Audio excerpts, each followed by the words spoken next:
Good afternoon, everyone. Great to be here this August the 22nd of in the year 2022, 2/28/22, which makes it an interesting day. But then again, every day is an interesting day. Business is good. Business continues to be good, and business, we are so excited about business and the prospects for business for our MSMEs in Jamaica, as we always are. As you know, we have been touting the slogan, business is good.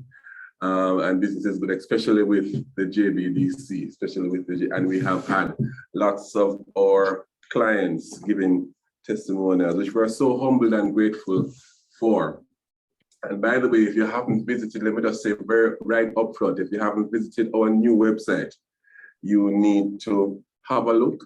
It's www.jbdc.net. Kudos to our corporate communications and our IT team for leading the charge in creating such a fabulous, we think it's such a fabulous client-centric product. So this afternoon, we're talking about innovation and technology. Buzzwords, but one of my favorite topics as well to speak of, simply because it's such an important area for us to not only speak about, but be comfortable with, be cognizant with, conversant in, and by the way, utilizing innovation and technology for the furtherance of our business. My name is Harold Davis, and I am the Deputy CEO of the Jamaica Business Development Corporation. And I have the distinct pleasure to lead you through this afternoon's conversation, this afternoon's dialogue with our wonderful panelists and guests, and of course, you, our entrepreneurs, our favorite people in the world at any point in time, any time of the day you call us, you are our favorite people for many, many reasons.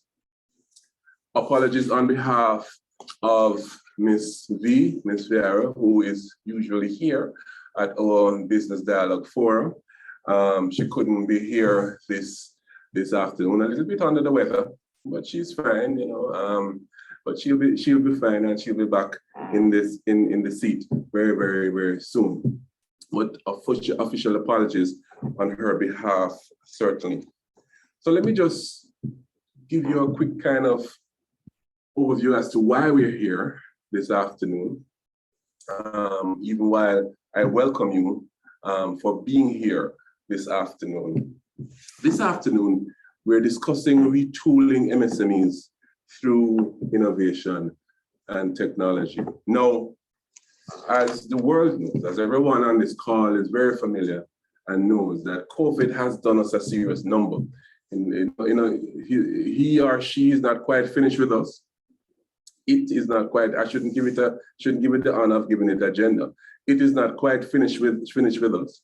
But I want to believe that we have passed the worst, and certainly those days of 2020 and coming out into 2021, those dark days for business and for all of us, for socialization, for life as we know it, will continue to live as a mark in history for us. We will be telling our grandchildren about the years when COVID shut down the entire world. Yeah. And of course, not least of which, of course, was the number that COVID did on our business community, and in particular, our micro, small, and medium-sized business community, in effectively shutting down the supply chain globally, shutting down access to markets, completely shutting down or disrupting, causing major disruption in certain industries. Certainly the creative industries experienced extreme shock and still barely recovering, just now beginning to recover from it. So to other industries as well that had businesses fueled by the micro and small and medium-sized businesses had major disruptions as well. And only now that we see some signs of recovery, we see sometimes signs of persons picking up the pieces and deciding to listen. Let us live with this COVID pandemic and decide to do things differently. Only know that we are beginning to see the evolving of new business models, new businesses, new industries that have in fact done an interesting thing, taken advantage of the opportunities that this pandemic has provided. One of the things that this pandemic has done was accelerate the pace in which the worldwide adoption of the fourth industrial revolution. We're talking about the Internet of Things, the metaverse, and things of that nature. All of these things started before COVID kind of hit us. But during the COVID, it accelerated the adoption and adaptation of this internationally, worldwide. And it meant that whoever decided not to get on board that train would have been left behind. Effectively, what happened is that your consumer changed. The way in which they shopped changed. The way in which they wanted to be communicated with changed. The way in which they sourced products, goods, and services changed. And consultants internationally are saying that they're not going to go back. They're not going to go back to, there's no pre-COVID return to pre-COVID days. They're not going to go back. Anybody who has had to offer an e-commerce product during the COVID time because their product couldn't get to the consumer any other way, still has to continue to offer that e-commerce product and that delivery to your gate. That convenience economy is still very much alive and well. But what are our small businesses doing, and how have they responded to what has happened in Jamaica in particular? We have an exciting panel that is going to discuss some of those things. We here at JBDC have had to change and adopt and grow and evolve and develop our own digital transformation strategy, and have been embarking on this because our consumers, our clients, have changed and have changed the way in which they want to be communicated with, have changed the way in which they want to be marketed to, have changed the way in which they want to be dialogued with. So we have had to change and evolve and develop new products and services, which is a part of our digital transformation process, of which I spoke about. The new website is just one such process. We have had the good fortunes of being able to get support along that journey. Some of that support came from the government of Jamaica, providing us with some resources to develop some of our digital transformation agenda. But significantly, support came from the Organization of American States through its Development Corporation Fund, which really afforded a grant to us of 100,000 US to support our efforts in transforming the organization itself, but importantly, helping the clients that we serve along that transformation journey itself.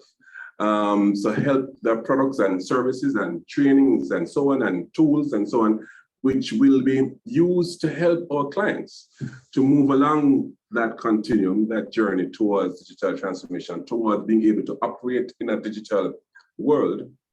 And very importantly as well is the component of the project that deals with how it is that we provide services to our clients. And that product itself of our provision of consulting services to our clients is going to be digitalized as well. I've started with some trials, but it's going to be even further, more so in the near future. I've also embarked on digitalizing our training product, which again, this project will support and help us to drive in that direction. That's the way in which we have to move, and that's the realities of the world as we know it now. And this provides me with a beautiful segue to introduce our newest best friend from the OAS. She gave me permission to use her first name simply because I can't pronounce her last name, and she'll help us with that when she comes on. But Janelle is the resident representative from the Organization of American States, who I now invite to bring greetings, to bring remark to this forum. Janelle, thank you. Thank you, Mr. Davis. Distinguished panelists, ladies and gentlemen, a happy Monday to all. Post-COVID recovery efforts in OAS member states are focused on reactivating the economy while addressing social challenges. At the same time, support for micro, small, and medium-sized enterprises, which comprise 99% of all businesses and employ 75% of all workers, remains essential. The OAS therefore continues to support MSMEs in its member states. As such, two of our flagship programs currently being implemented in Jamaica aim to support MSMEs. The first one, Mr. Davis just mentioned, which is under the same title as today's Business Dialogue Forum, Retooling MSMEs through Innovation and Technology. Recognizing the urgent need in the region to retool MSMEs through programs that stimulate the adoption and use of innovation and technology, the Management Board of the Inter-American Council for Integral Development approved the Retooling MSMEs through Innovation and Technology program as one of the 4 programs to be financed under the 2021 to 2024 OAS Development Cooperation Fund programming cycle. As such, Jamaica was granted the US $100,000 that Mr. Davis mentioned to support the Jamaica Business Development Corporation with its project to accelerate the growth of MSMEs through innovation and technology. The other important MSME program in Jamaica that is currently being supported by the OAS is the Small Business Development Center program, with the overarching vision to create a sustainable and successful small business assistance network throughout the region. Since 2015, the JBDC has been a key strategic partner for the implementation of the SBDC program and is currently responsible for leading the expansion of the SBDC network in Jamaica in partnership with the Ministry of Industry, Investment and Commerce. The JBDC has stewarded the expansion of the SBDC program to include an impressive network of 22 centers, including 10 JBDC locations and 12 new centers. This expanded service coverage has translated into a total number of almost 13,000 clients served, nearly 5,000 jobs created, and another 11,285 jobs supported between January 2020 and August 2022. The OAS SBDC program continues to assist member states toward fostering a more dynamic MSME support ecosystem through the collection and measurement of economic impact data, recognizing the emergence of more diverse needs among established SBDCs. The OAS enlisted the University of Texas at San Antonio to deliver an online training program designed to assist directors and advisors of existing Caribbean SBDCs in guiding their clients through the survival and recovery process in response to the COVID-19 pandemic. The training series, which benefited over 100 SBDC directors and advisors, was offered online. Additionally, in partnership with nonprofit 10 Habitat, the Caribbean SBDC program recently hosted a series of 14-day online accelerator programs.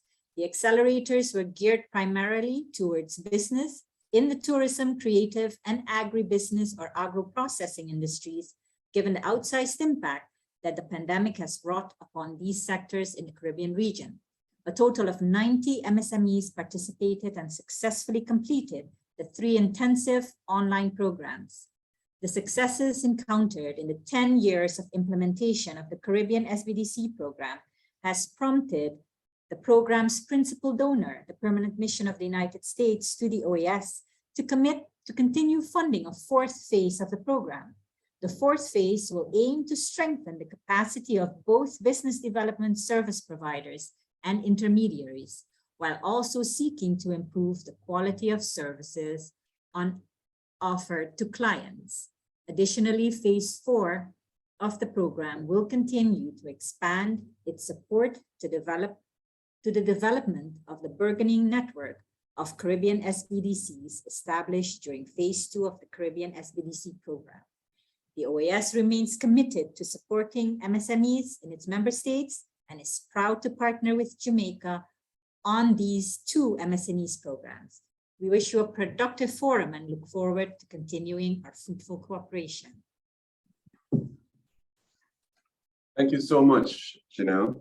And on behalf of JBDC and the wider SBDC network, we just want to say how grateful we are for the continued support to the network, to the MSME ecosystem, not only in Jamaica, but certainly in the region as well. Thank you so much, Janelle, for that support, that continued support. Thank you so much.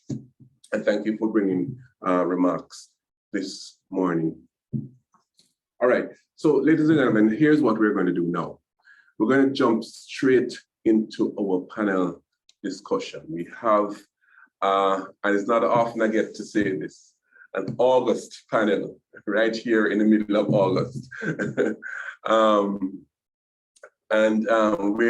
We're just so excited to hear the food for thought that they are going to bring to the table to discuss and to really unpack this retooling that our MSMEs need to do using innovation and technology, right? I'm going to introduce the panelists, and when I introduce each one, I'm going to have them, ask them to give their thoughts on the particular topic, and of course, I'm going to prompt with what I would love them to elaborate on in particular. Our first panelist is Mr. Kavin Hewitt. Now, Kavin is, I know Kavin long time, but Kavin has become a long-standing friend of the JBDC. He previously led Caribbean business operations at Mazadu Incorporated and drove the initiative leading to the region's first licensed mobile wallet in Jamaica, partnering with the Caribbean Cooperative Credit Union League. He served as a director for the Northern Caribbean region at Digitisation, where he led and deployed mobile commerce across 6 territories. He's an accomplished expert in the financial services. I know him from the days of NCB, when he used to be at NCB doing some fantastic things. He's the managing director and founder of MCONEC Payment, business consultant for CIALDun and Bradstreet Caribbean region, English speaking, an overall wealth of information, just a walking treasure trove of information. And certainly more importantly for me is his passion for the development of MSMEs in Jamaica and the region, but mostly so in Jamaica, as he is in fact Jamaican born and grown. Kavin, can you share with us about your thoughts on digital transformation, specifically improving and increasing online touch points for consumers and business output? And like we said, the consumer has changed. How do we navigate this space as an MSME? When we hear digital transformation, it means many things to many people. Right, thank you very much, Harry, for that very glowing introduction. Good afternoon, panelists and guests. Thanks for the invite. Indeed, it's a pleasure to be here. Now, as it relates to digital transformation, that is something that I'm sure everybody that's a part of this meeting have already started in some way or form within their companies, right? And how we engage with the customer hasn't really changed much over the years. As I think back, when we were doing our studies, our graduate studies and postgrad studies, and you're touching a little bit of marketing, you go through the CIALDun model, you go about the awareness, interest, desire, and action. And what has happened is it has moved away from kind of an analog approach to now a fully digital approach. So as we start to think about our business in the face of digital transformation, they kind of have to put on the shoes of the consumer and start to look at how would that consumer engage with the product or service that you are delivering. So whether you're B2B, if you're into business-to-business sale, or you're going to the final consumer, you have to just step back and you look and say, okay, fine. It's a business. How are you going to create awareness for your business in this digital space? What are the various platforms and tools that you have that you can begin to break through all the noise and the clutter? Or can you get a business to trust that your business is a bona fide and verified business? Because when you're dealing with business, that is a key element as well. And if it's a consumer as well, you have to think about it as well. How are you going to reach this consumer? Back in the days, we talk about newspaper and TV ads and radio. That has changed significantly. The channels have changed significantly. And as you look at the various, the marketers talk about the Gen Zs and the millennials and the Xers and the early boomers and the late boomers, these wonderful terminology to describe different segments of the market and what kind of digital channels are they looking at, because that is where you'll have to, look in terms of engaging from an awareness perspective. And when you've gotten the awareness and interest and the trust, you start thinking about, all right, how are you going to create that desire for your product or your service? What channels are you going to use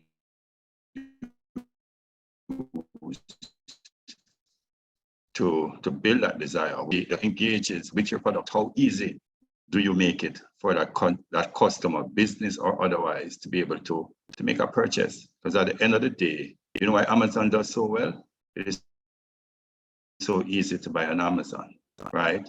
And even in recent times, a couple of years ago, they have that swipe to purchase thing now that, if you're on there to just buy one thing, swipe, boom, transaction is finished within seconds, because we are in the generation of seconds now. We want to make it very easy for the consumer to make that purchase. And as the consumer deal with the dissonance as they deal with, we talk about pre and post purchase dissonance. How do you make them comfortable? What kind of reviews do you open up to these customers? Are you a subject matter expert? Do you put things out there in the marketplace? So, and all that can be, digital. What is your digital storefront looking like? What is your website looking like? Is it inviting? If it was a building, would you want to go in there? How easy it is for customers to navigate that? So there's a lot of thoughts, and indeed, this entire forum could be looking at one of those topics, but we don't have the entire day. So, but I'm looking forward to the panel and the questions and the energy, and hopefully we can all walk away with something that's very specific to the company that you have, the size of your company, your resources that you can take away and start doing as early as tomorrow. Absolutely. Thank you. Thank you so much, Kavin. Like I said just before you started to speak, digital transformation means different things to different people. But what is for sure that it means something to you. It means something to everyone, and that sometimes, while that may seem to be a good thing, because the funny thing about words that become fads and buzzwords and that type of thing is that we tend to use them more than we understand what they mean. You know, when it was TQM, everybody was talking about total quality management and our business process reengineering. It became a thing. You know what I mean? Without understanding specifically what it meant for you. And as you said, Kavin, what you're going to do tomorrow morning in your particular business to move it from point A to point B. Truth be told, digital transformation, we always say, is more about transforming your business, the process of transforming your business, than it is about digital per se. In other words, digital using tools and things of that nature. So that it must be central to your thought, your business model, and your value proposition to your customers. And then you start thinking about what kind of tools and products you can use to enhance that. So we're going to move on with our conversation. Thank you so much, Kavin. We're going to talk about exploring the future of work. And to do so, we're going to have a young man by the name of Mr. Jermaine McDonald. Now, Jermaine is the technical training manager for BI Brains, and he's a co-founder of Learn, Grow, Invest. He has been in the IT industry for over 20 years. Started his first company at 16, repairing and selling computers. 2014, he started an internship at Microsoft as partner account manager, then became technical account manager in 2016. Moved on to Microsoft, from Microsoft in 2019 to join Innova Solutions as solutions specialist. Very knowledgeable young man. He's still a young man, started young. And I want you to talk to us, Jermaine, this afternoon about the future of work. What does that mean for you? It's another buzzword that has been going around, how work has evolved and work has changed and so on. What do you see as the future of work? Thank you. Good afternoon, everyone. Definitely a pleasure to be here. Really, I could sum up everything in terms of my thoughts on the future of work in one word. That word is automation. But before I get there, I'll kind of speak to, I guess, a background that I think is important for us to think about, and then think about 5 ways. So automation is one of them, but I'm going to talk about 5 things that I'm expecting to see, and some things that I think everyone should think about, right? So we know that in the last couple of years that we've had to kind of rush to implement technology, as we saw a lot of businesses having to close down or close their operations. A lot of persons were scrambling to figure out how they can have their employees work from home. A lot of companies had to just wait until they were allowed to open their operations to get in money. And we saw where companies really didn't figure out that same digital transformation that we're speaking about, because we had this situation that caused us all to evaluate what we were doing, right? So a few years later, from the start of that pandemic, we see where some companies are kind of breathing a sigh of relief. They're able to now go and open full time. And it's almost like they're ignoring what we saw over the last 2 years, thinking that, okay, they can worry about the future when the future comes. But what we've seen is that the threats that we faced, we still see them in the news every day. And so it's made us more mindful of the fact that any given day, we could be back where we were a few years ago, right? Not meaning to scare anyone, but just something to think about. So one thing that we know is that those who are slow to adopt technological improvements are going to probably suffer the most if we should ever face the situation like we had 2 years ago again. All right, so those companies who were able to start to explore this, things like cloud technology, they would have experienced minimal or no disruption over the last few years. I've actually worked with some customers who, when the pandemic came, the very next day, everybody was able to work from home. Work just kind of continued because they were already on that path, right? So those are some of the things that we really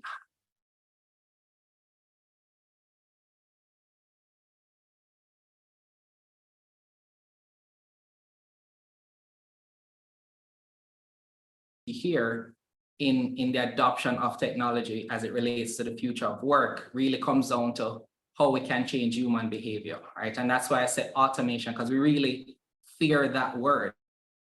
From the old school way of thinking, we fear the word automation because we think it means that we won't have a role. But as I go through the 5 things that I mentioned, you'll find where there are opportunities there, right? So what automation means is that those persons who are able to embrace the change that comes with new technology will have a place in this, future of work, right? So there are 5 things that I said I'm expecting to see more of. The very first one is hybrid working, right? And I'm actually grateful to see some companies allowing employees to still work from home, even though we don't have those restrictions anymore. So I've seen, companies allowing employees to work from home 2 or 3 days per week, and they'll set up their office similar now to a co-working space where you can just come in, work. The desk is not yours anymore, but it's shared, and then you just bring in your laptop, you work, and then you may go back home, right? We also see real estate companies building office spaces as co-working spaces and not necessarily building them the way that we used to seeing them build, right? For companies, what this will mean is letting go of the need to see employees at the desk to consider them as working, and instead to focus on the outcomes that come from just getting that deliverable met, right? For the employees now, this will mean managing your time well, because of course, one of the concerns of having persons work from home is, are they being as productive as they would be in the workplace, right? I won't talk about productivity here, but those who know that we've been facing a decrease in productivity from about the 70s until now, right? And that's something that we definitely need to learn how to address. The next thing that I'm expecting to see is the automation that I spoke of, right? Or let's say automation / AI augmented workplace, right? That means we're going to see the introduction of things like bots, certain processes may be automated behind the scenes. Services may be done through websites instead of you having to go in and fill out paperwork, etc. Right? So anything that relates to that sort of streamlining things, right? I still drive by companies, I won't call any names, where you may have to wait outside for a few hours just to do a simple transaction that may take you 5 minutes, right? I'm expecting to see more automation as it relates to that, right? So are there roles that can be done by artificial intelligence? This may mean, of course, loss of some jobs, as we've always thought, but it also means the introduction of new jobs as well, right? So it's really up to each company to look at their company, the service they're providing, the products they're offering, and see what opportunities they have to automate, because almost certainly we have companies with roles, with companies that are essentially, on demand and understaffed, right? Which means there are opportunities to automate some roles and functions and then get the right, complement or mix of employees to properly serve the customer, right? So a simple implementation of this: can you use a bot to answer questions for customers outside of work hours, right? Sometimes a customer just really needs to have one question answered. And believe me, some companies you call now to try and get just one question answered, you may spend 30 minutes on the phone, right? So those are things that we may see further adopted by companies in the future. Next, I'm hoping to see, or we will expect to see, companies that are staffing for resilience. So what this means, if you think about it now, if you've ever called a company or went to do a transaction, but a key person is out, maybe they're on maternity leave, maybe they're on sick leave, maybe they're on vacation, and no one else in the organization can do that role or can do that job. So you have to now come back as a customer, wait 2 weeks or 3 weeks to get that task done. I've seen that before in some of the companies I've worked with.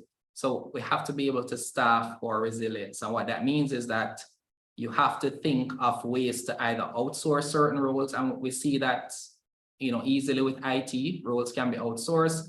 I've seen, HR outsource, accounting, certain functions like that. Can you, set up your company in such a way where certain roles are not within your company and you focus on what are the core competencies, again, for you to serve your customer or deliver your product. The fourth thing here, and I think kind of complements the previous point, is less focus on a specific job role and more focus on skills, right? We need to have persons within companies that can maybe serve multiple roles instead of, a dedicated, customer service rep, for example. Maybe that person serves multiple roles and that addresses the same situation I said before, where if certain persons aren't there, the company is still able to move forward because roles are now shared, right? So in this space, you're going to find where it's more soft skills, it's more certain, focus on specific processes and less about the technical competencies of the role, right? And finally, and I know some persons may be a little bit scared by this, but we may see more in the realm of monitoring your employees, right? Because we live in a more and more digital society. All the applications we use have some means to track what we're doing. So in that same scenario where employees are working from home, how can I as a company now understand what is being accomplished, right? So applications like Office 365 can allow you to track what your employees are doing or how much time they're spending, for example, in certain applications. Is it productive work, or is it just pretty much surfing the web? Those are things that we might see more tracking of. Of course, these things have to be used wisely, because they know the concern is, are you violating my privacy? Of course, I say if you're on a work machine, you really should be doing work. But again, that is a conversation we can have at another point. But those things are what I think is going to really drive the future of the workplace or work as we know it. And so it's definitely worth thinking about some of these things. If you need to, consult companies to understand ways in which you can implement some of these solutions, and it's definitely worth pursuing. Yeah, man. Thank you. Thank you so much, Jermaine. Hybrid work, automation, staff for resilience, more focus on skills, less so on jobs, and employee monitoring is interesting because many studies that are done internationally, and I'm not sure if any have been done here in Jamaica, say that many employers are preferring to keep a hybrid relationship internationally. And many employees, that's for sure, are preferring to remain in a hybrid work situation. Our government in Jamaica needs to perhaps tighten up some of the framework in which we assess and monitor quality of work and that type of thing, to be able to fully embrace that story.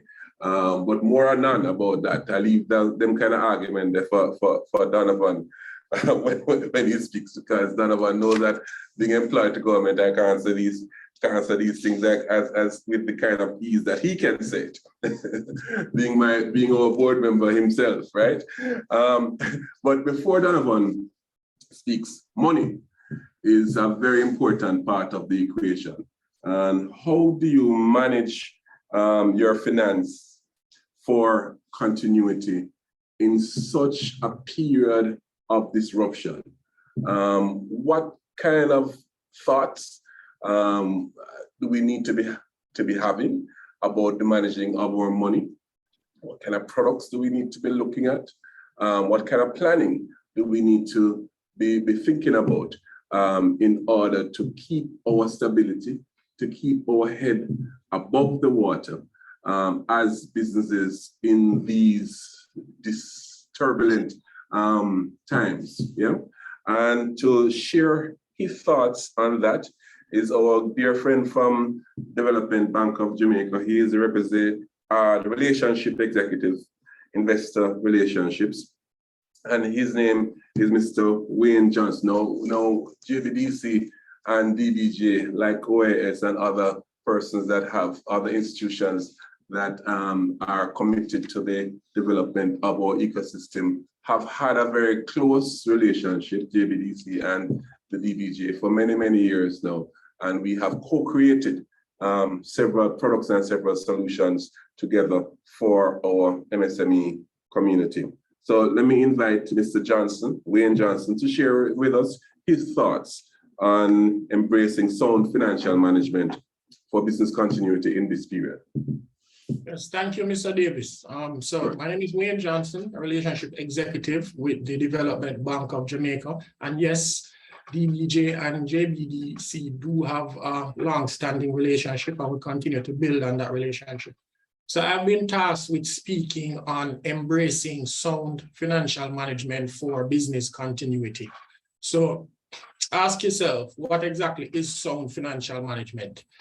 All right, well, sound financial management involves monitoring and prudent management of your company's financial resources and cash flows to ensure business continuity, ensure that you're in a position to continue operating through COVID-19 and any other catastrophes or events that might occur. Ask yourselves, why do you need to be prudent when it comes to sound financial management? Well, having a good financial management system in place ensures that your company is in a financial position to meet its operating expenses, pay your staff, ensure that you have additional or sufficient capital in the event that you wish to finance an acquisition, investments, and be able to make other forms of financial decisions as it relates to the best interest of your company. Now, with this digital and IT age that we're in, as it relates to sound financial management, you want to adopt some form of financial system / financial software for your business, right? We're moving away from the paper, writing it down on your paper. Paper can get lost and whatever it might be. You want to acquire some form of software / financial system for your business, you know, Peachtree, QuickBooks, or whatever software is best for your business, some financial analysis software that enables you to generate your monthly, your quarterly, your annual financial statements, your income statement, your statement of financial position, and your statement of cash flows. You always want to know how cash is flowing in and out of your business as it relates to your operating activities, your financing activities, and also your investing activities, right? Cash is king, so you need cash to keep going. So you need to have an accountant to monitor the financial performance of your business. And of course, at the end of your financial year end, it's very important to have an auditor to come and audit your books. And just ensure that you have a company account established and pass your revenues and your income through your company account so your income can be verified, right? It's very important to have good treasury management skills, you know, as it relates to effective management of your cash flows. You want to be in a position to raise money if needs be, right? Whether it be via debt financing, that's where DBJ would come in, or equity financing if you're looking to at some point list on the junior market at the Jamaica Stock Exchange, right?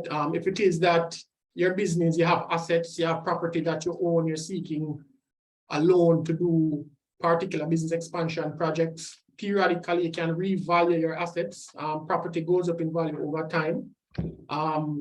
You might gain from the valuation of your assets. So that's something that you need to consider. You'd be in a better position to access more credit if that is the case. As an MSME, it's good to have good corporate governance and control systems in place. You want to have a board of directors.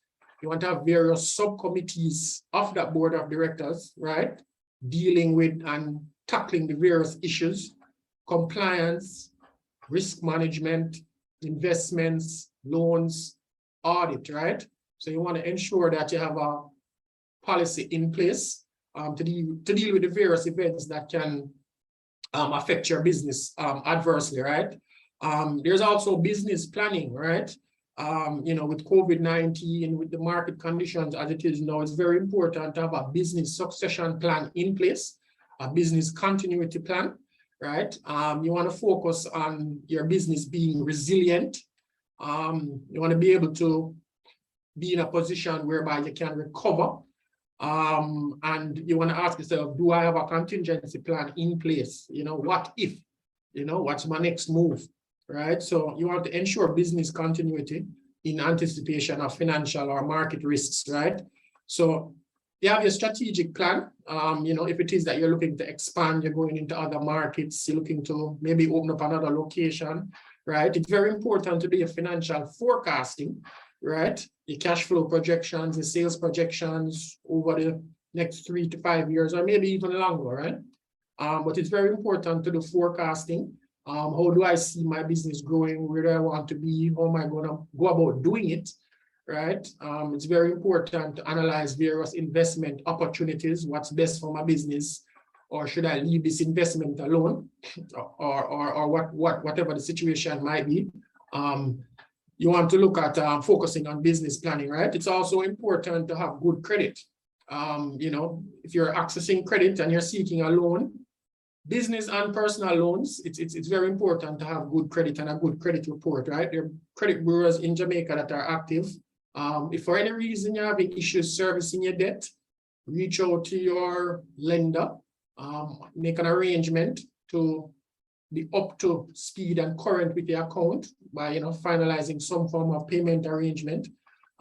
Use credit wisely. You know, credit is a good thing as long as the return is greater than the initial amount that you borrowed, right? You compare interest rates, you compare loan terms, you know, you compare what the different financial institutions are offering you, and you know, decide what is best for your business, depending on the sector and the market that you are in. There's the issue of business efficiency, right? As a micro, small, or medium-sized enterprise, it's very important to be efficient, right? You don't want to go under, so to speak, and you know, you don't make it, right? It's very important to be efficient, right? Looking at your operating efficiency. How much is it costing me for every dollar that I earn, right? Is it costing me 25 cents right now for every dollar that I earn? How can I get that down to 20 cents, right? So it's very important to look at your efficiency, look at your return on your assets, look at your return on your investments, how best you can improve that, right? How best you can use your assets and your investments to improve on your returns for your business, right? And as it relates to business continuity, it's very important to be liquid, right? Very important to have cash on hand, your current assets as against your current liabilities. What if you have loans out there and your lender calls your loan immediately for whatever reason?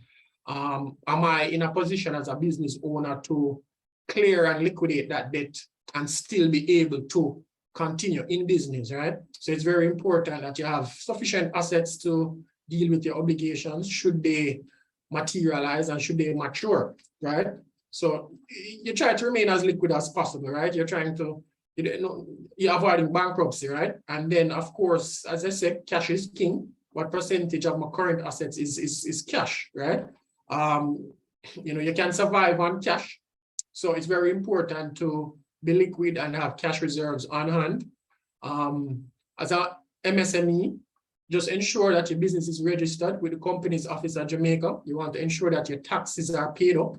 So there's no issues as it relates to the tax administration. Jamaica, when you know a lender is probably doing a search, you're running a credit check on you, there's some court matter or you know there are debts out there that went outstanding that you didn't pay.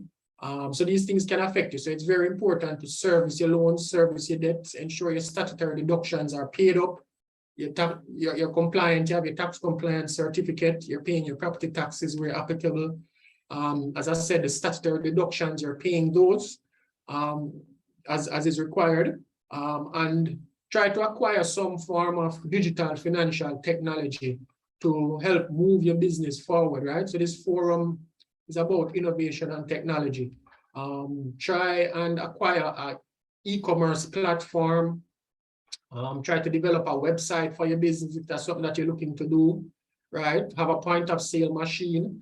Use digitization, use automation, use technology in the best way possible to help your business grow and make your business more marketable. That would be it for me, Mr. Davis. Thank you.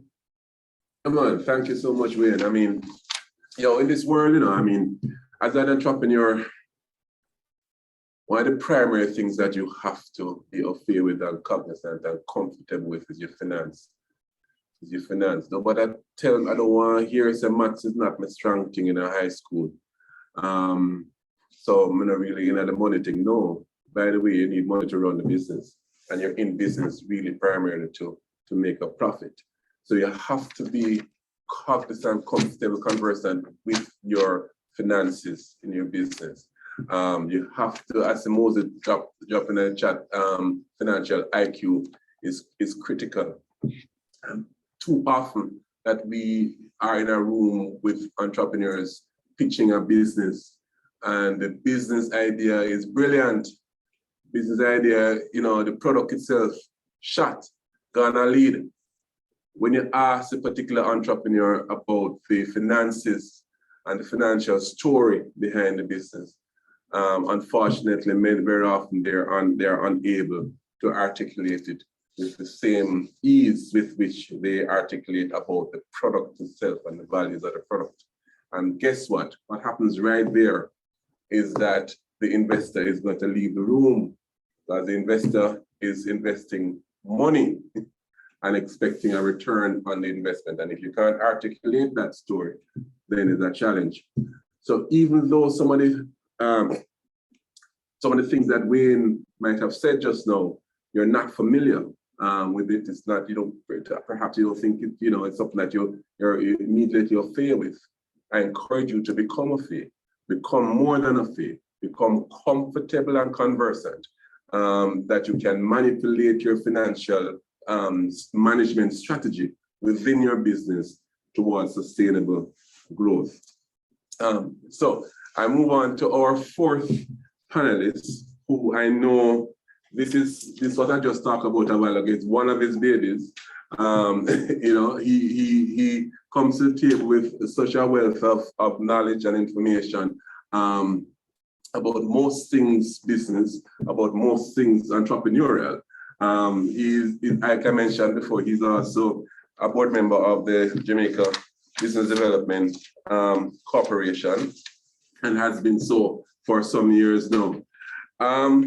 Donovan Wignall is the twice past president of the Customs Brokers and Freight Forwarders Association, and the current president of the MSME Alliance. 25 years experience in logistics, well qualified in the fields of logistics with a master's degree in logistics and supply chain. So we're going to go back to his roots and ask him to talk about supply chain, although he's probably tempted to talk about lots of things from what has been said so far in the forum. Proud parent of two girls, Jessica and Paige, and a son, Chad. We forgive you. We celebrate with you, your children, Donovan, but we forgive you for being a past student of KC. I'm sorry. That you had to have that experience and didn't get to go to a good school like Excelsior, for instance. I'm just saying. but we welcome you to this forum this afternoon, Donovan, good friend of mine and of JBDC's. And Donovan, I want you to talk to us about this supply chain morass that has been developed over COVID, yes, but also other things are going on. War are going on, rising inflation are going on over there, so oil price are going on with all kind of antics, that type of thing. And in the middle of that, the shipping lanes and so on are a mess. How does a small business, a micro business, a medium-sized business navigate all of that? So how do you wade through this, all of what's happening in this post-COVID normal that we are now experiencing? Well, Harold, it's like dancing through the raindrops and trying not to get wet. Good afternoon, ladies and gentlemen, fellow panelists, and everybody that is on the live. It is a difficult thing. It has been a difficult thing. I think between late 2019 into 2020 up to now, we would have seen COVID come, and of course, COVID is not gone, it's very much still here.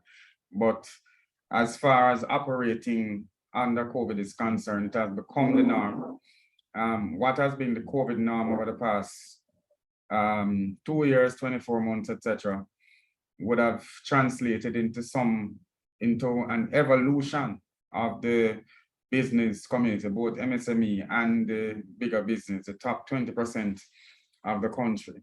You would have seen where the different interactions between businesses and government institution, the business to business relationship, business to bank relationship, would have evolved somewhat, not totally. There's still a lot of work to be done there, but I must commend the government. I mean, it's a work in progress, but I think over the past couple of months, you would have seen the interaction between the tax department, the interaction between the customs department, the Companies Office of Jamaica, the Ministry of Agriculture, JACRA, all those business support agencies. all those agencies would have evolved to a digital way of operating, where there are halls where people used to go into those places and form a line. Those lines are missing now. People are transacting their business online. I must commend the Transport Authority. I've renewed the licenses for the vehicles that are operating my business. It's totally right here from my desk. And everything went very smoothly. The monies were paid.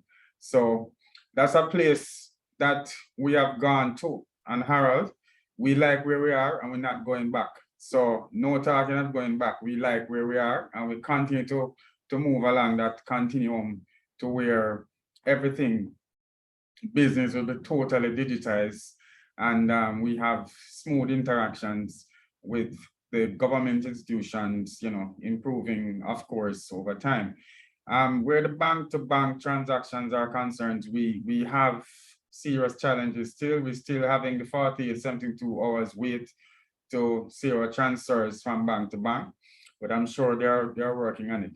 But generally though, post-COVID, the post-COVID norm is, where we now see how efficiency can really drive business. Our previous panelists would have spoken to the different type of evolutions in the business, different type of interactions between business and customer, etc.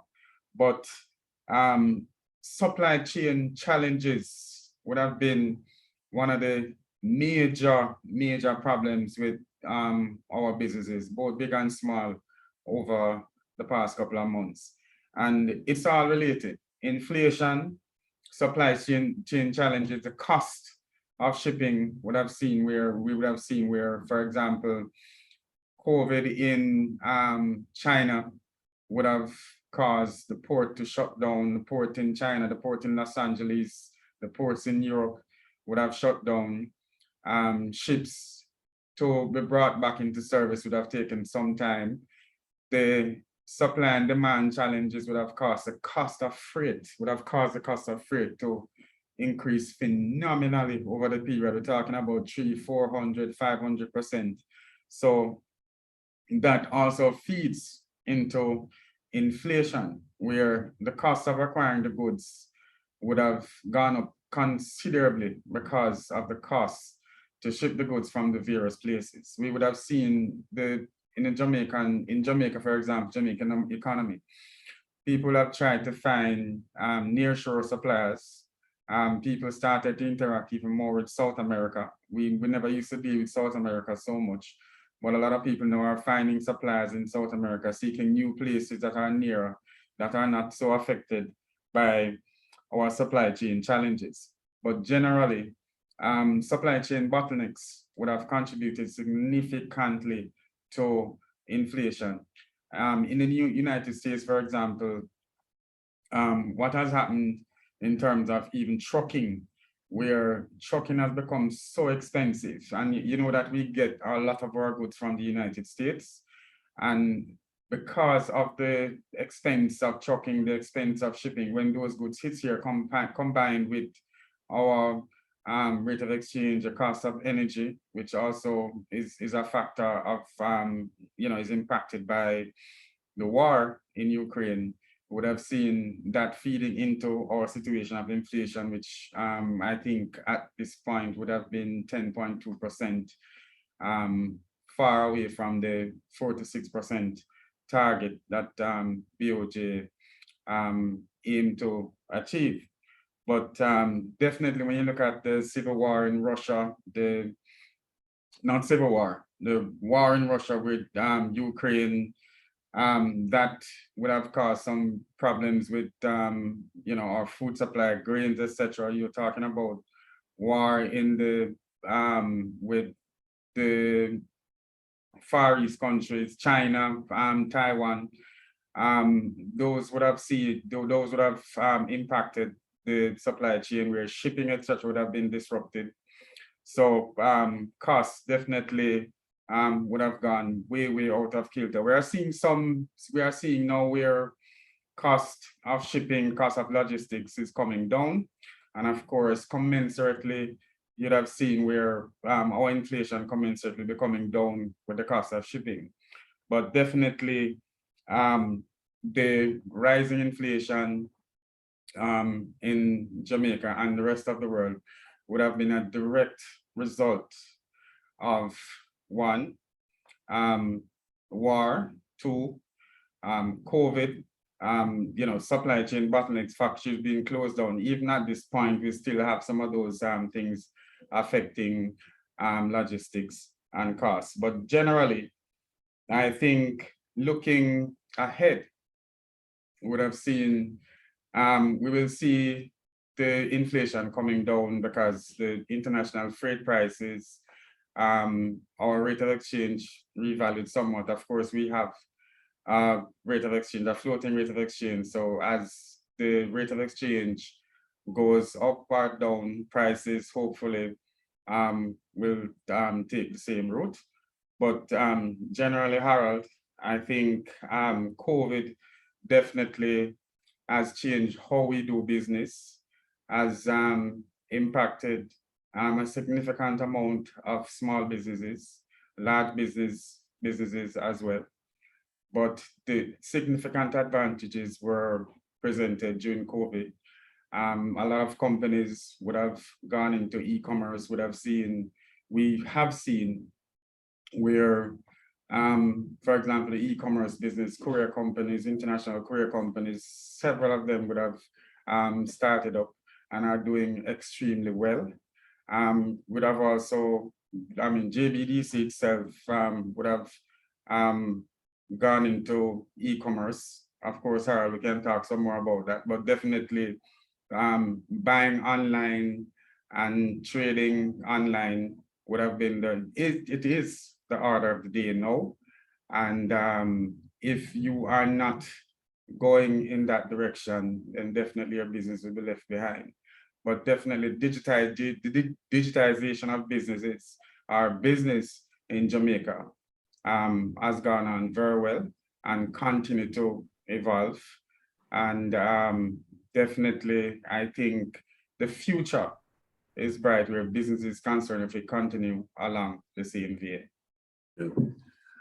All right, yeah, man. Thank you so much, Donovan. I'm gonna come back to you. Don't move just yet. But I just want to advise our audience that the chat room is open. The chat room is open, and we're going to move now into our question and answer section, which is perhaps is the most exciting part of the panel discussion, because we get to talk to you directly about issues and things that are on your mind. So I think the protocol, Sansia, is that you raise your hand, so, and we acknowledge you. You can type it in the chat. You can type it in the chat if you want. If you say, just say, yo, ready, talk. And we'll acknowledge you and we'll go to you. So, and of course, you can type your questions as well in the chat and we'll respond to them as such. But Donovan, before you go, so get to that, guys, get to that, type up your question them and raise up your hand and that type of thing if you want to if you want to make a comment or if you want to ask a question of any of our panelists. But Donovan, before you go, I know you're not going anywhere, but before you come off screen, off center screen, this whole business about business resilience. Yes. No, you know, and you were one of those that made a lot of noise in the corridors when the pandemic just hit, because the impact, like we said before, on our micro and small businesses especially, was devastating, was completely devastating. Twofold question. Why do you think the impact was so devastating? Apart from the obvious reasons of the change in landscape and so on, but you still had some businesses that were fine and survived and actually grew in that period. So why do you think the impact was so devastating? And the second part of the question is, do you think now that we are in a far better position as our micro and small businesses especially for a shock equivalent of a COVID or even anything near to a COVID? How is our resilience now compared to then? That's the question, Donovan. And I'm going to ask the other team members as well. Well, the first part of the question first. There's some businesses definitely could not survive what has inflicted them over COVID. Based on their structure, based on their corporate governance, which was referred to earlier, how they did business. Some of them did business in an archaic manner. Some were in the middle of digitizing. There were various initiatives coming out of JBDC and the Development Bank of Jamaica, where business support services in terms of getting businesses to digitize, to go digital, was a major thrust. COVID hit in the middle of that, and it continued during COVID. Some companies, based on their very nature, could not survive COVID. We have seen going forward where it eventually evolved. Some companies became very strong and resilient, became robust because they transition into a digital way to do business. Some people, even with the same work from home thing, even though legislation has not caught up with how we intend to work, how we would want to work. For example, flexi time working has not come in, but it was Wayne who mentioned the hybrid mode of working, where you spend some time working at home and some at the office. Of course, some of the bosses were very concerned about how you monitor your staff, knowing that you're paying them for the time, but they're at home, so you don't even know if they're working. I saw where this did not work very well with some government entity, because they had people in positions that didn't have a backup. So for example, one person were to perform a function and that person not at work, and we hear that person was working from home, quote unquote, and you have to contact that person at home at their station. They're not there, and nobody else was available to perform the function. I think that was referenced earlier in the discussion. So I think, while I think the business resilience, based on the fact they have digitized, some have gone into the cloud, is quite robust now for most companies that have survived COVID. And if you survive COVID, you can survive anything. I think we are at a place now where any kind of pandemic shock or international shock would not be as devastating as COVID was, because right now we are well trained. But there are still some areas that we need work. There are still some interactions, needed interactions that need some tweaking. But I think as far as business resilience is concerned, at this moment, we're quite robust.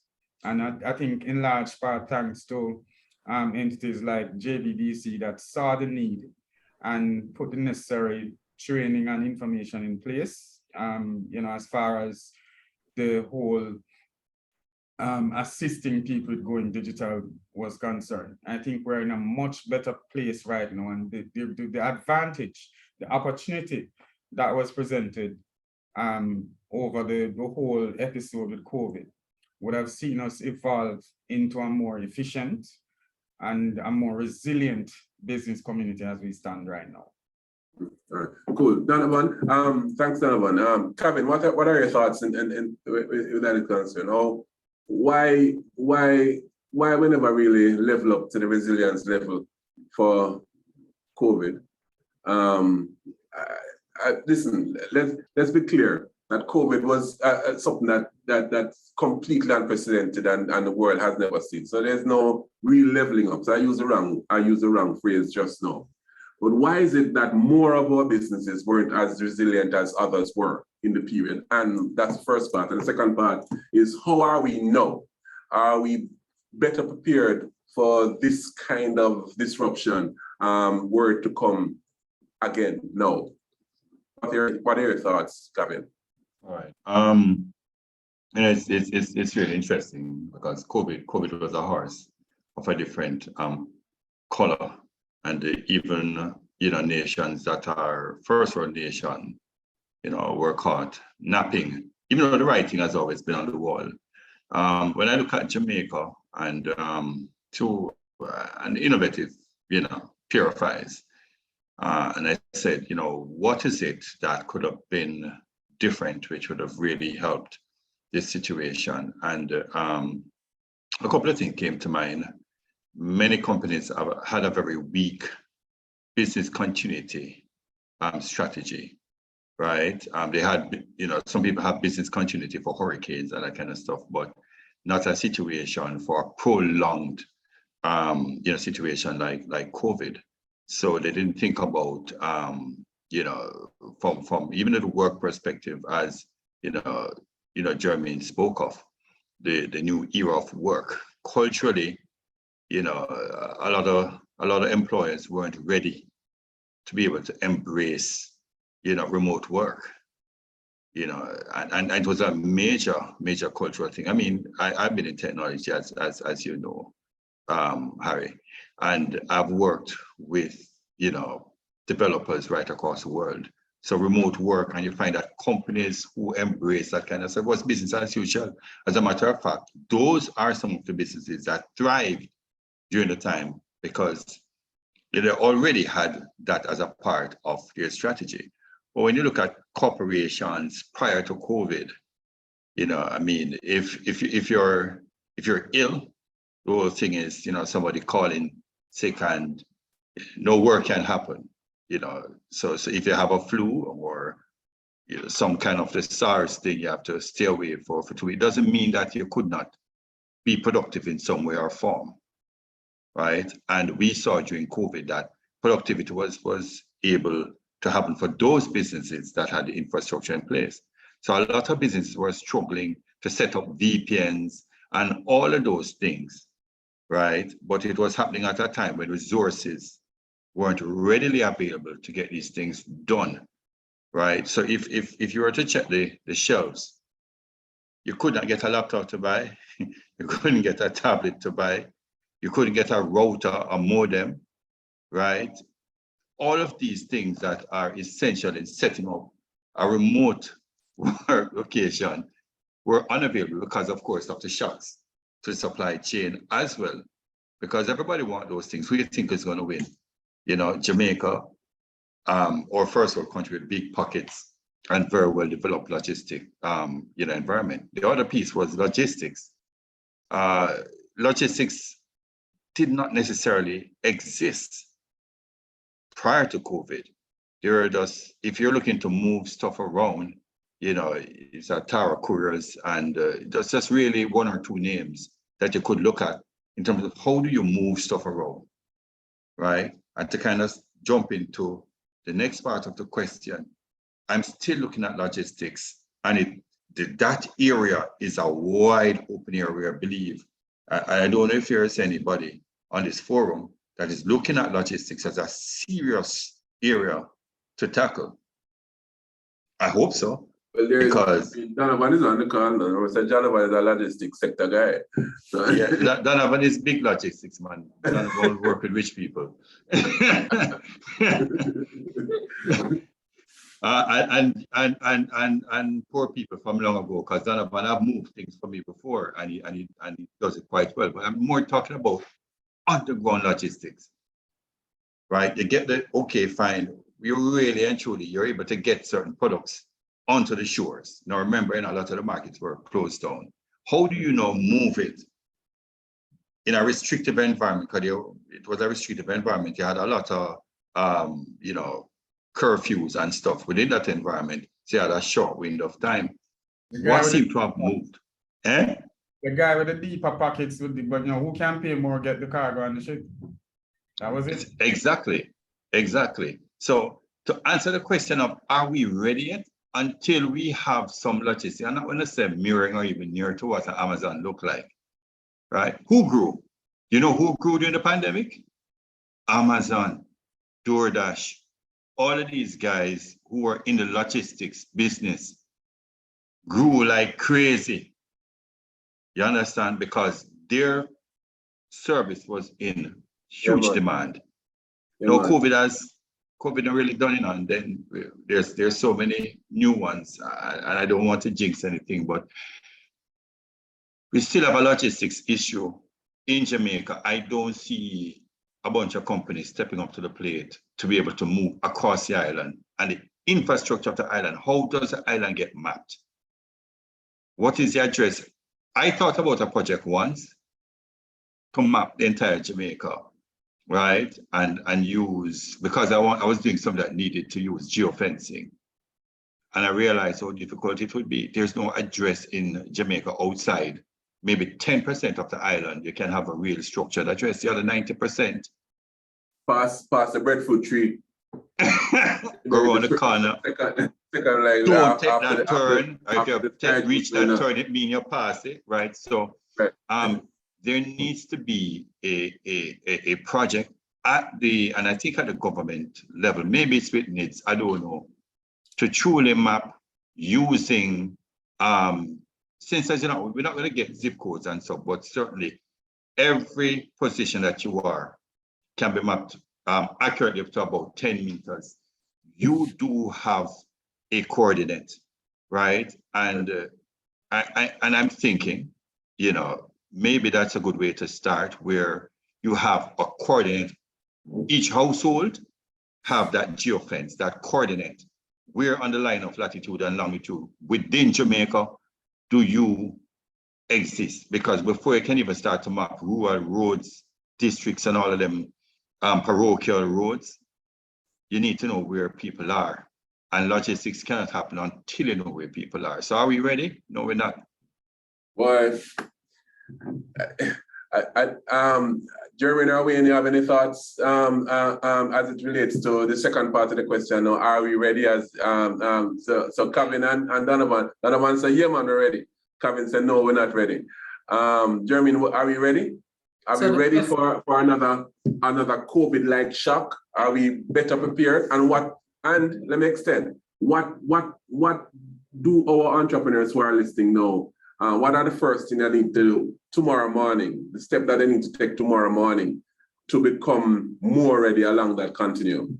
If you think that we're not quite ready. Just one quick thing I would say, Mr. Davis, is that, beef up your capital, put yourself in a financial position whereby if we have another COVID-like scenario, your reserves aren't depleted. I go come back to you when I want to talk about the cryptocurrency something, because that I talk about now, digital wallet I go on with things now. I want to come back to that still in this conversation about innovation and technology. Because you are the money man on the call. So I'm coming back to you about that. But Jermaine, let me hear your thoughts in terms of our readiness. Well, actually, I was actually going to, so similar to what Wayne just said, I actually agree with him, right? Because I was going to say the first places that companies need to look is their balance sheet, because the reason why some were able to take advantage of the opportunities that the pandemic presented was because they had capital. So a lot of businesses in general aren't actually running in a profitable way. which means that if they need to take advantage of the opportunities to scale, let's say that they do have a model that can be run remotely, but they don't have the means to afford the technology because maybe on a fundamental level, their business is not profitable. Because when you seek to implement technology, for example, to scale your business, that typically takes a certain amount of capital investment. So, you know, whether or not you're ready, you have to look at your balance sheet, and you mentioned it. If you're doing a pitch about your business and you don't understand the state of your finances, then you're pretty much in trouble. And a lot of companies, especially on the small business level that I work with, they don't know the state of their business. They don't know whether or not they're profitable. They don't know their margins per product. They don't know the cost of each employee that they have. And again, I know I'm not the finance guy, but those are the things that I would think about, because that matters if I'm going to be able to weather another storm. Because if it is that another shock comes and we can't generate income for the next 3 months or 6 months at the same rate, a lot of, you know, business owners might have to have taken loans or downsize employees, a lot of those things just to keep the business going. And what that says to me is that maybe they didn't have enough cash, or they're burning out through cash so quickly that it put them in problems. Yeah. You know, Donovan, make a talk earlier still, you know, when he said about understanding that your business model, I'm paraphrasing, Donovan, you said something to the effect that the business model wasn't strong enough.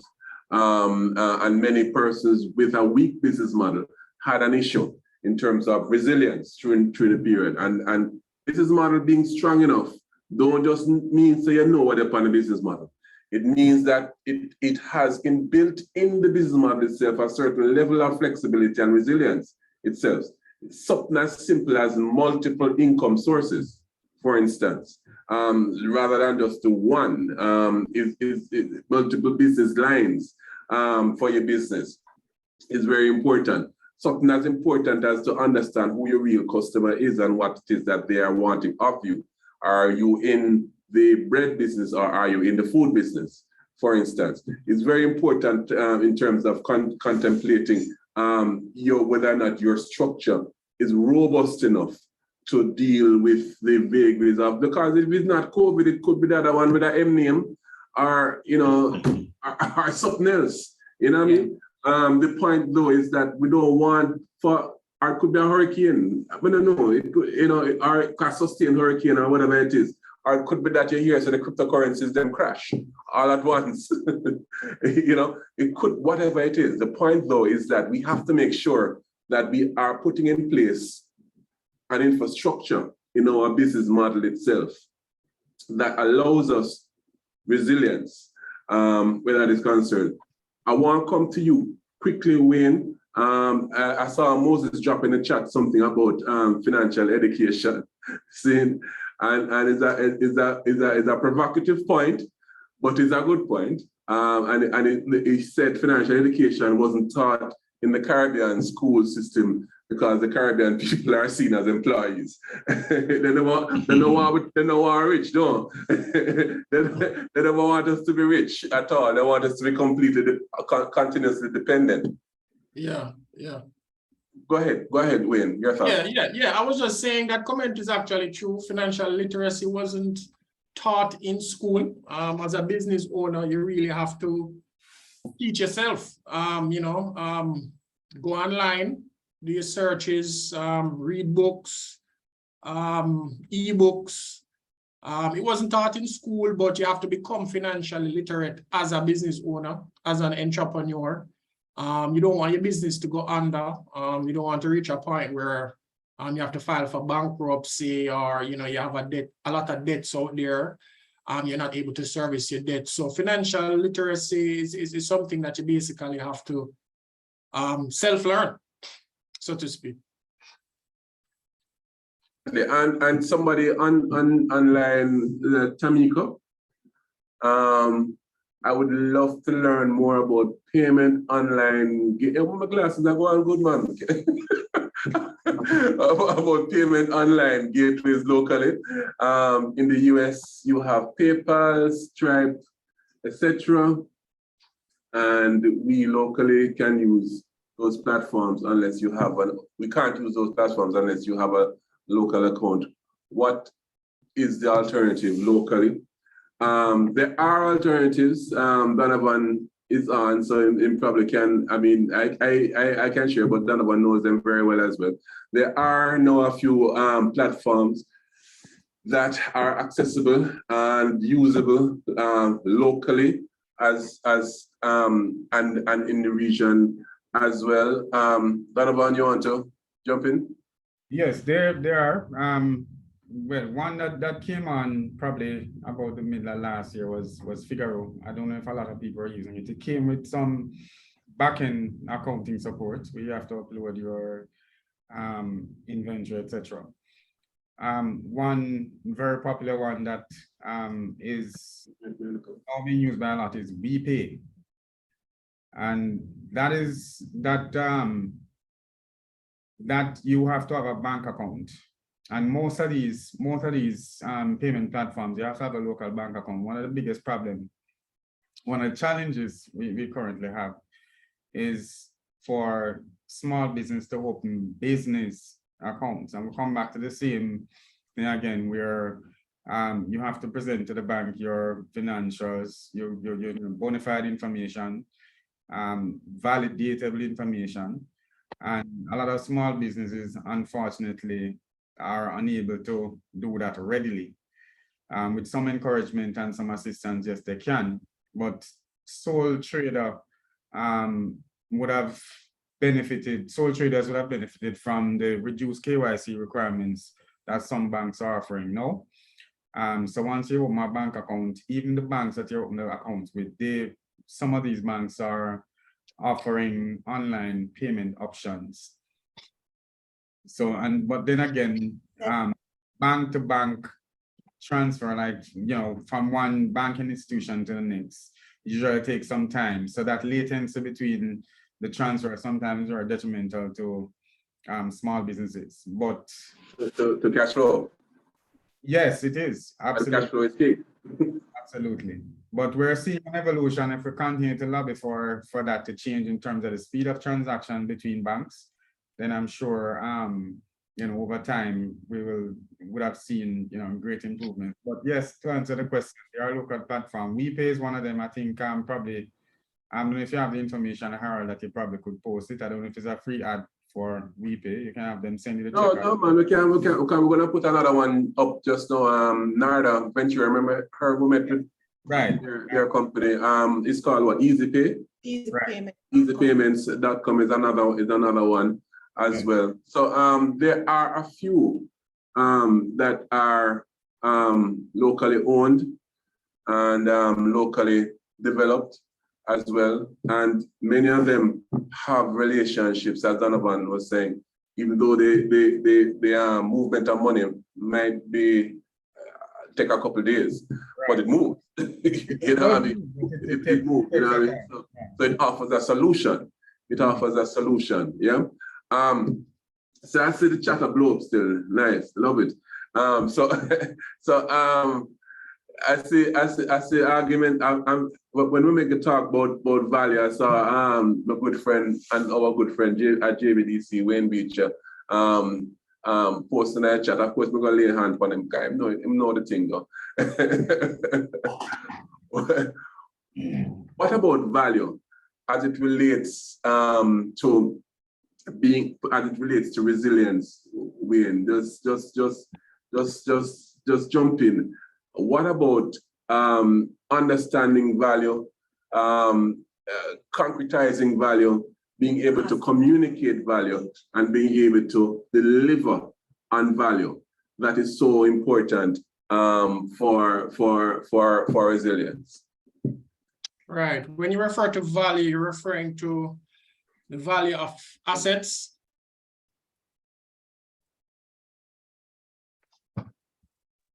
I was talking to another Wayne, but since you start already, you can go ahead. I was talking to Wayne Beecher. Apologies, I thought wrong Wayne.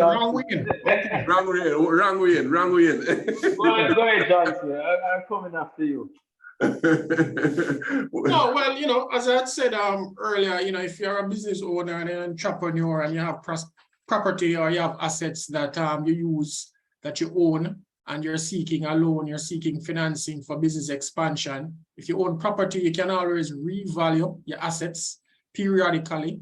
The value in your assets might increase in value after having done a revaluation. That gain in the value of your property gives you more leverage, as it relates to being able to access additional funding if it is that you so desire. So, properties increase in value over time, all things being equal. So you do a valuation the end of July, maybe within 3 to 6 months, you can revalue your assets and the value of your property would have increased. That increase in the value of your assets is leverage. You're able to access additional financing and you can use that property as collateral to securitize a loan. So that's where I was going, where that is concerned. Yeah, man. Excellent point. Wayne, talk to me about when you said when you spoke about agreeing to the value statement, what that means. What does that mean in the context of what I was saying earlier? I was following a conversation between Jermaine and Moses. And I think it's important to underscore the point that when you're running a business, you're really looking to solve well, if you're going to start a business in Jamaica, that is very difficult to do. You're really pursuing something that should have an impact, beyond just profit. And if you get the value proposition right, as you were saying earlier, Harold, then you will have a profitable business, because a value proposition or a value innovation implies that you are solving a problem that has a appeal to a critical mass of customers, and that you're going to solve that problem in such a way that you add a higher premium to the perception of the customers acquiring the service, and at the same time you're doing so at a cost that is less than your competitor. So when I look at value in this context, I'm talking about value innovation, the simultaneous pursuit of a higher margin at a lower cost, in such a way that it will hit the customer that you're serving with the perception that they're getting a higher value. And I think with this whole conversation we've been today about technology and digitization, you're able to do that in a more effective way, because with the technology, you're able to better understand your customer, understand their needs and pain points. And I know it can be intrusive, as I think Jermaine indicated earlier, about knowing your customers and knowing the employee, but it gives you market insights into the customer behavior and their psychological footprint, that you can make a service offer to them that is more impactful and perceived to be more valuable. The counter side to that argument is that the business ought to be profitable. But if you're running for profit alone in a developing country, it might as well stay in a 9 to 5, because you'll be sure to make a profit. Your marginal return as an employee is 100%. Less taxes.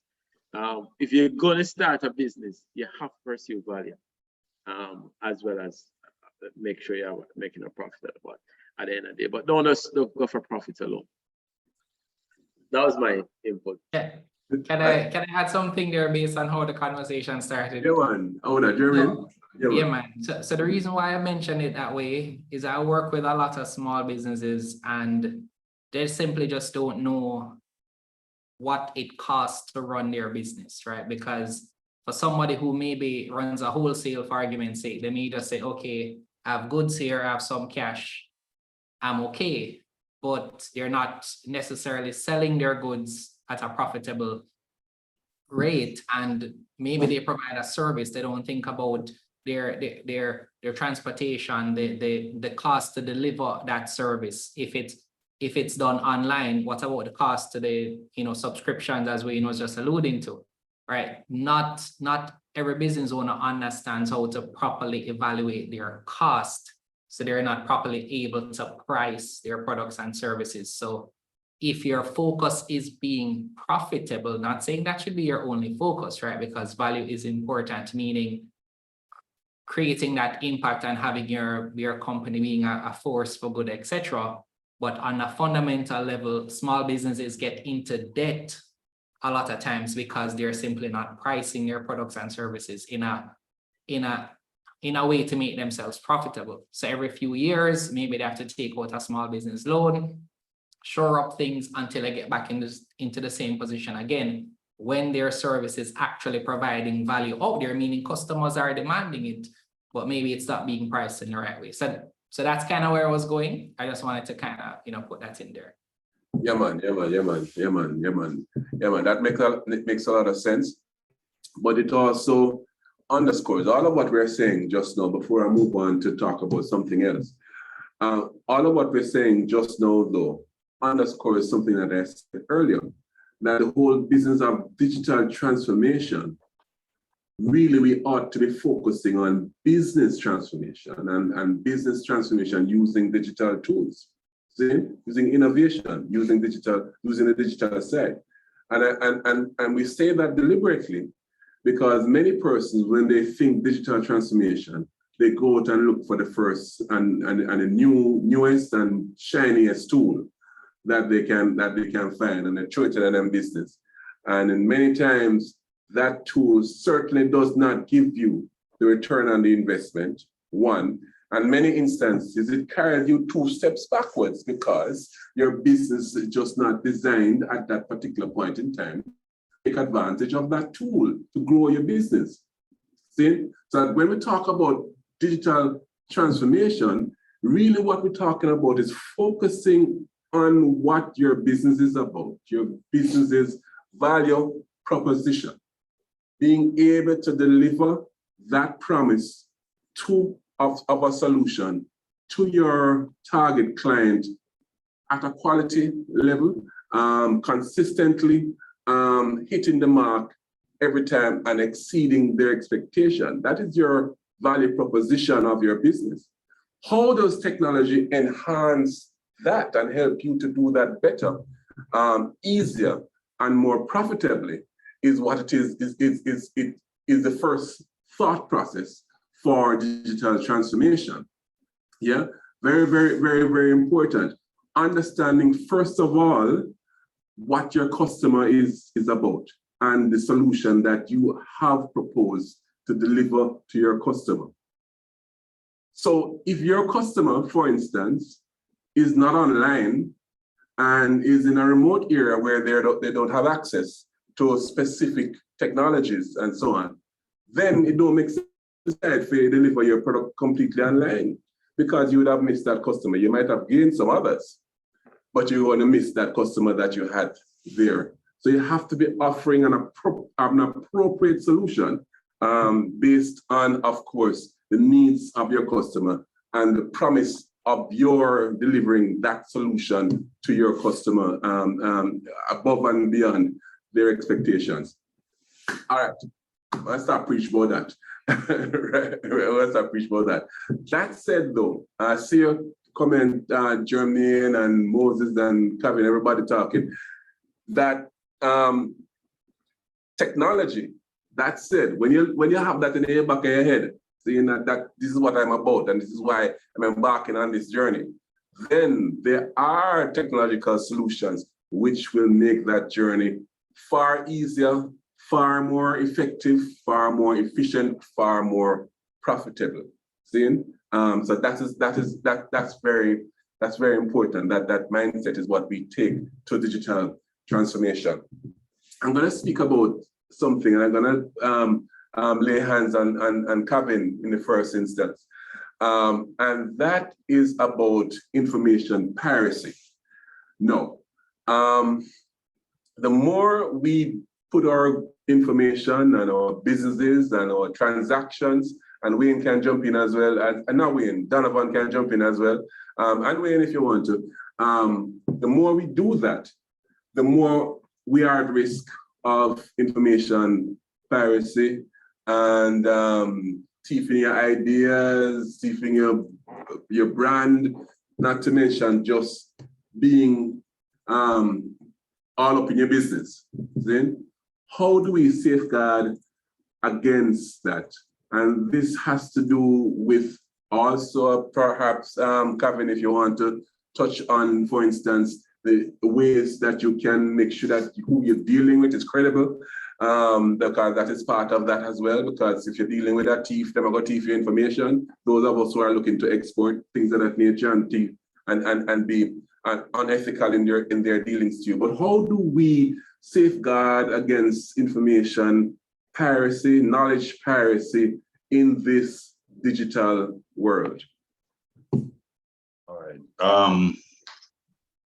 The short answer is, there are really no safeguards, but just like with virus, you can install antivirus onto your computer and stuff. Doesn't necessarily mean that you won't get a virus, but you won't get the whole plethora of viruses out there.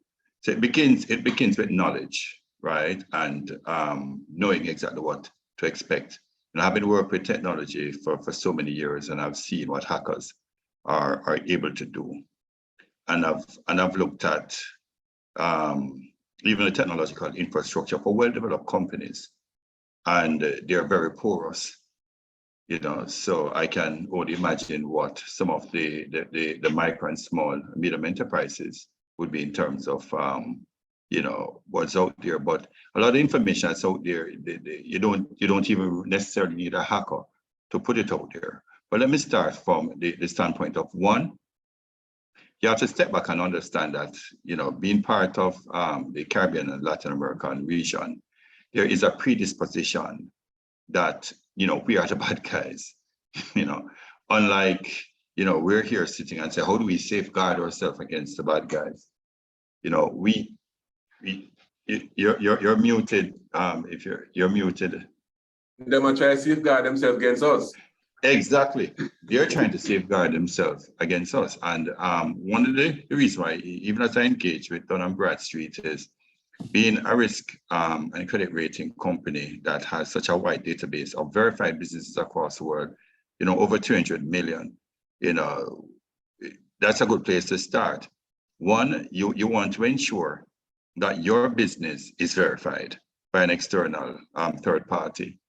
And not to knock local verification agencies, credit agencies, all of that. They're really great, and sometimes really great for what you're doing locally. But when you start to look overseas for client and supplier relationship, it gets a little bit dicey. And it gets dicey because a lot of people right now import from China. And I can assure you that if you form a relationship with a scammer in China and you send the money and they walk off with it, there's nothing you can do about it. You cannot prosecute that company. You can't go to China court and win. Forget it. Even the cost of going to China, you're going to think long and hard about it. But they're tools, and it's one of the reasons why Donovan and Bradstreet partnered with JBDC and provide JBDC with some of the tools to help entrepreneurs, MSMEs, like those are it's called, to be able to leverage this at a cost that's affordable. I'm not going to tell that it's free. If you want information that is credible, there's always going to be a cost. It's just that the cost is not going to break the bank. But there are tools available, and knowledge is key. So I segue to that. It goes back to the concept of knowing what exists outside there. And the knowledge is key. So now you know that there's a way to validate whether or not a supplier is bona fide or whether a client is bona fide. Because the other party is wasting time. You have this one, and I've heard it over and over again. It is sickening. You'll have this product and you engage with some offshore and they tell you, oh my God, we're going to take trailers of this from you. Trailers. Send me some sample, and you're sending sample, you're sending product information. You're so excited that you're being looked at. Not even a simple form of NDA you'd have had signed. You did no research to find out whether or not this person can afford the business. No, because this person is in the USA or in the UK or in Japan or wherever that is such a bigger company. We assume that somehow they can afford what they say they can afford. And when it comes down to the point where you're trying to get into a definitive form of agreement, you get ghosted. Your call is not being answered. your emails going crickets, right? Your WhatsApp, all of a sudden you're blocked, and you wonder what happened. You've just wasted 6 months, and that has a dollar value to it. You might not have sent a shipment yet because you're smart. You come from Jamaica, you know what scams look like, right? But you've wasted 6 months of time, right? And I'm not even going to tell you about having, patent overseas, because locally, yes, we do have the intellectual property office here that you can do stuff locally. If you start to talk about international patents, I can tell you the conversation become $100,000 conversations and then you get patent pending, and then somebody step on your patent or your patent, whatever you use the English or the American pronunciation of it. Then for you to defend that is another big, fat, juicy bag full of money, right? So yes, it exists. Donovan kind of money. The Donovan kind of money, and we in Beecher too. You understand? So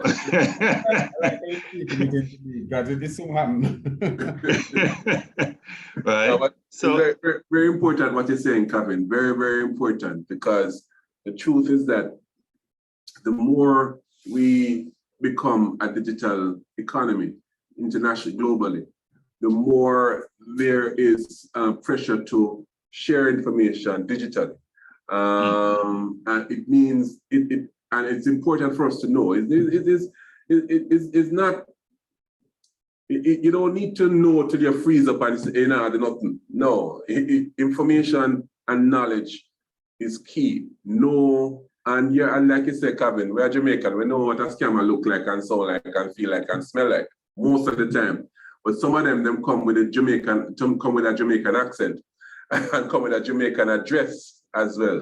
I say that to say that sometimes we're doing business to business in Jamaica itself, and the information is still compromised. So if you know, like you're saying, Kavin, if you know, then you protect yourself as best as possible.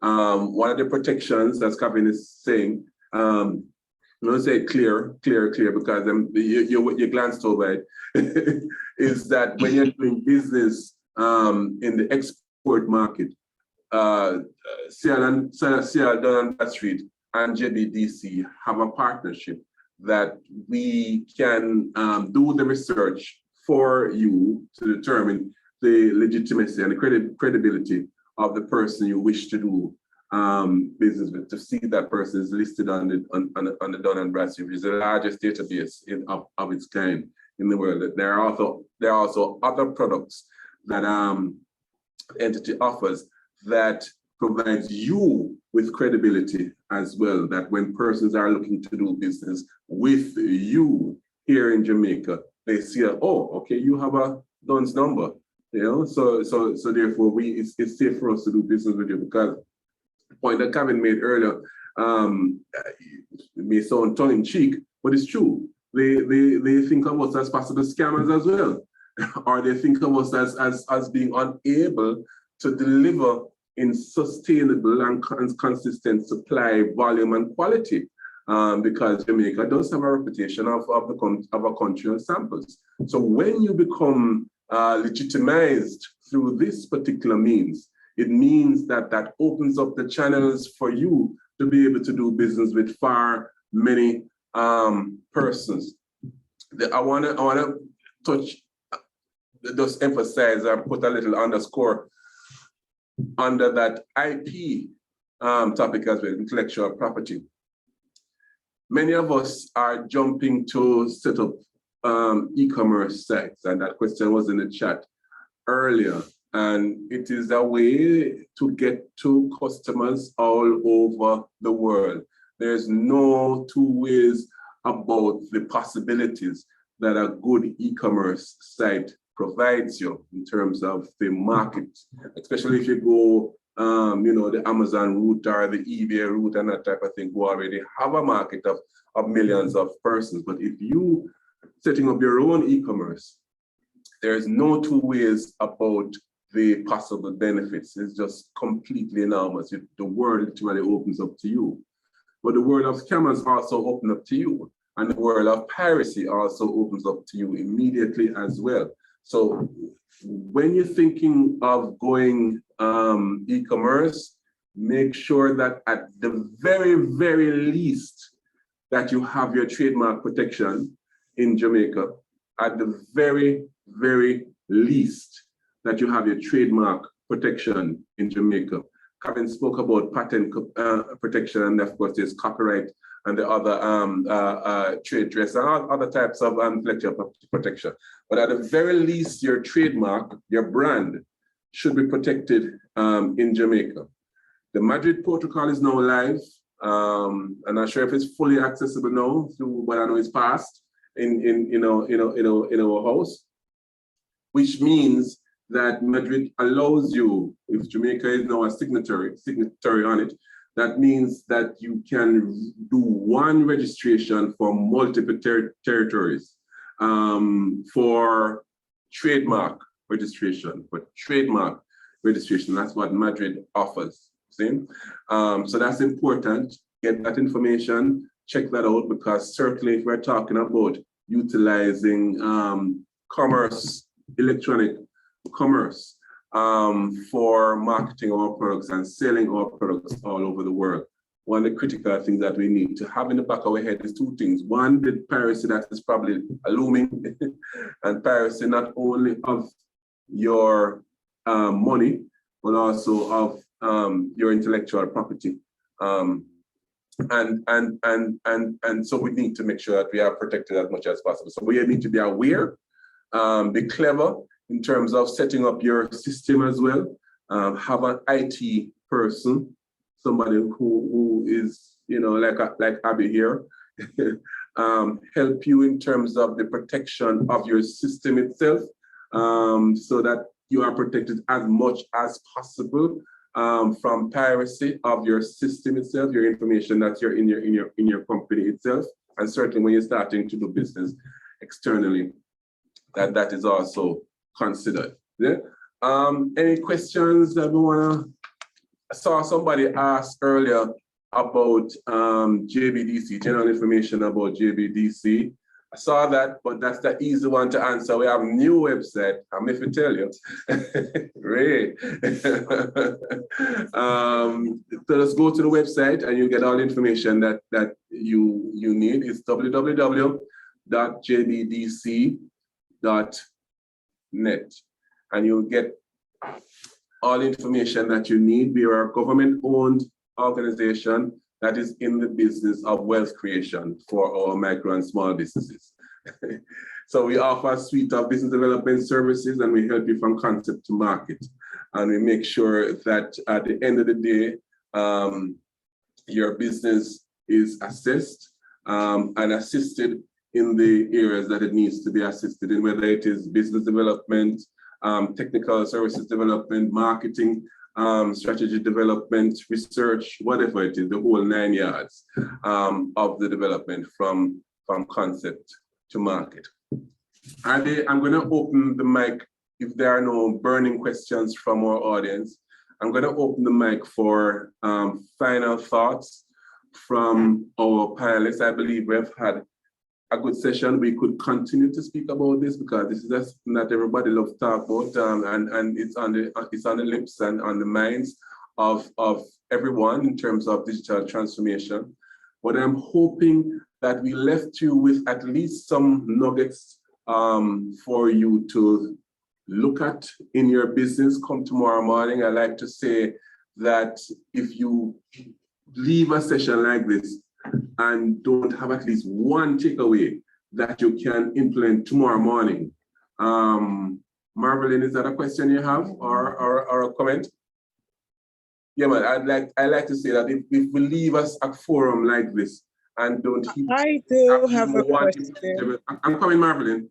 I'm coming. Implementable thing for your business tomorrow, then we wouldn't have done well. So we have chock full of information that we presented, but I hope that you get some takeaway from it. So, Marvelyn, what are your thoughts?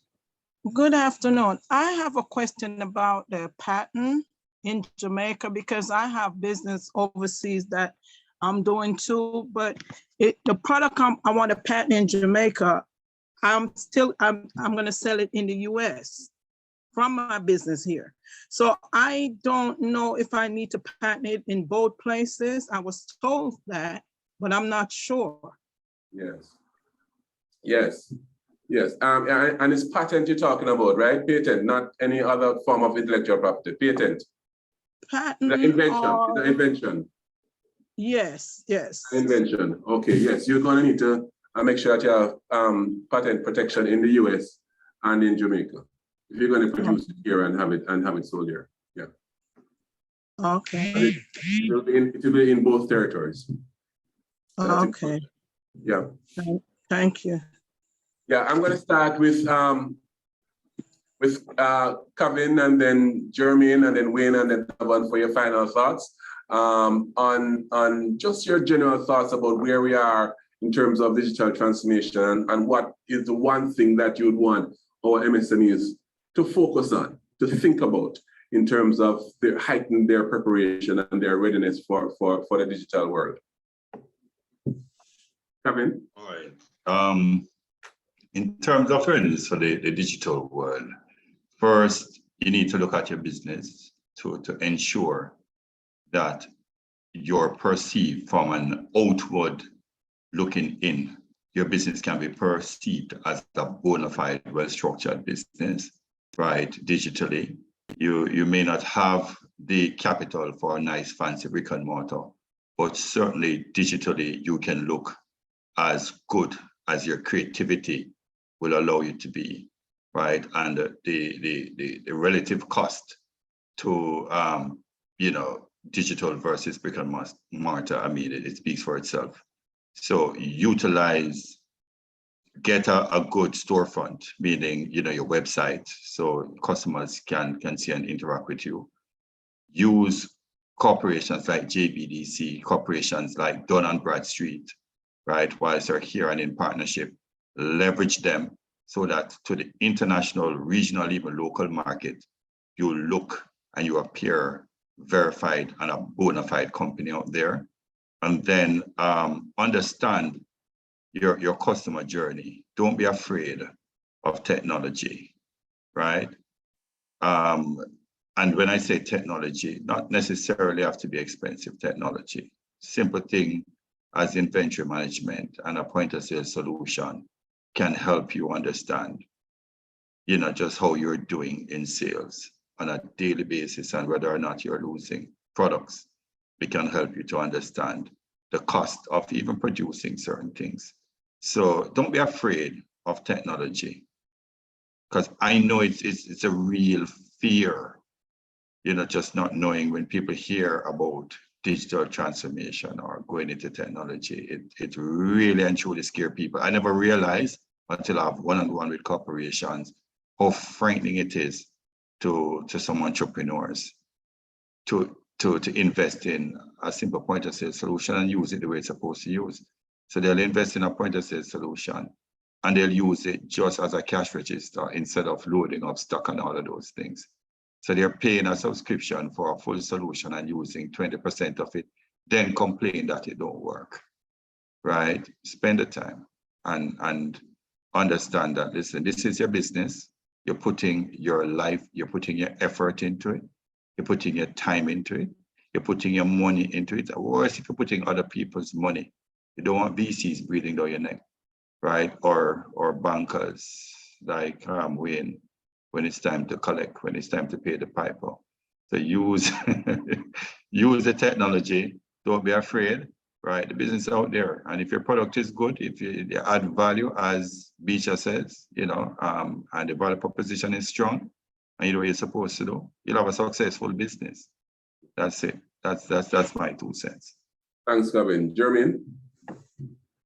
All right, what I would say is keep things simple, right? So technology for technology's sake, as Kavin just mentioned, won't make sense. And actually, that's the reason why I think most companies don't believe in technology, because it's not being implemented or adopted properly, right? So there are some times where it's just, identifying the processes in your business, finding out how you can execute on those processes to serve the customer and to be profitable. Like keep it simple. One of the things that may challenge a lot of small businesses is trying to determine where to focus, right? Sometimes you try to be everything to every type of customer and you stretch yourself too thin. Keep it simple, all right? If it is that you provide the greatest value, and we used that term before, if your greatest value is serving a very specific type of customer, you can build out a business there, you can be profitable there, you can create value for your employees, persons would look forward to working at your company, serving just one specific market, then it may make sense, as opposed to, you know, wanting to position yourself as the best in class for every single product or service in that category, right? So keep it simple and you'll usually solve most of your problems that way. And I would just recommend, just from personal experience running my own company, take on debt carefully. And once you do decide to take on debt, just, you know, be sure that you're able to get the returns you're hoping for by taking on that debt. Well, thank you so much, Jermaine. And that's like an excellent segue into Wayne. Wayne, your turn. Yes, thank you, Mr. Davis. So my 2 cents is embrace the technology, embrace the digital transformation. That's where the world is going now. You don't want to get left behind. Acquire some form of software, some form of financial reporting system for your business, if it is that you're in a position to do that. Digital payment system, e-commerce platform, a point of sale, do whatever it is necessary to make yourself flexible and can facilitate different types of customers. Build out a website, do whatever is necessary to stay engaged and stay relevant in the current digital age. And that would be it for me, Mr. Davis. What about your final thoughts? Well, my final thoughts, Harold, is a small business doesn't have to remain small all through their life.